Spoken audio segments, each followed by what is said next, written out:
America തീരുവ വർദ്ധിപ്പിച്ച പശ്ചാത്തലത്തിൽ കയറ്റുമതി നടപടികൾ അവലോകനം ചെയ്യുന്നതിനായി നാളെ പ്രധാനമന്ത്രിയുടെ ഓഫീസിൽ ഉന്നതതല യോഗം ചേരും. പ്രധാനമന്ത്രിയുടെ പ്രിൻസിപ്പൽ സെക്രട്ടറിയുടെ അധ്യക്ഷതയിൽ ചേരുന്ന യോഗത്തിൽ വിവിധ വകുപ്പ് സെക്രട്ടറിമാരും ഉന്നത ഉദ്യോഗസ്ഥരും പങ്കെടുക്കും. ഇന്ത്യൻ ഉൽപ്പന്നങ്ങൾക്ക് 50% താരിഫ് ഏർപ്പെടുത്തിയ US തീരുമാനം ബുധനാഴ്ച മുതൽ പ്രാബല്യത്തിൽ വരാനിരിക്കെയാണ് പ്രധാനമന്ത്രിയുടെ ഓഫീസ് യോഗം ചേർന്ന് സ്ഥിതിഗതികൾ വിലയിരുത്തുന്നത്.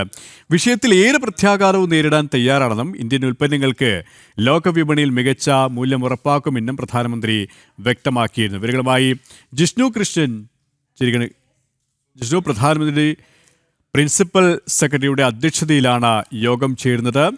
അമേരിക്ക തീരുവ വർദ്ധിപ്പിച്ച സാഹചര്യത്തിൽ ഇനി സ്വീകരിക്കേണ്ട നടപടികളുമായി ബന്ധപ്പെട്ട് അതുകൊണ്ട് തന്നെ അതീവ നിർണായകമായ ഒരു യോഗം തന്നെയാണല്ലേ?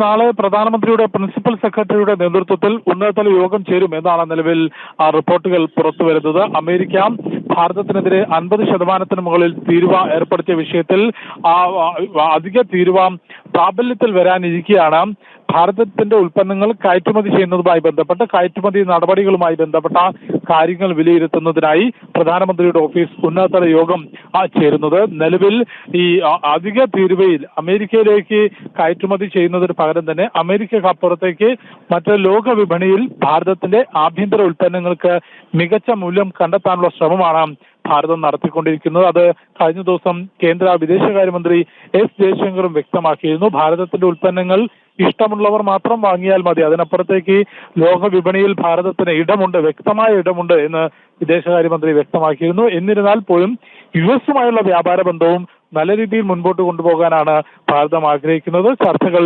പുരോഗമിക്കുന്നുണ്ട്. അതിനിടയിലാണ് നാളെ പ്രധാനമന്ത്രിയുടെ പ്രിൻസിപ്പൽ സെക്രട്ടറിയുടെ നേതൃത്വത്തിൽ ഉന്നതതല യോഗം ചേരും എന്ന റിപ്പോർട്ടുകൾ പുറത്തുവരുന്നത്.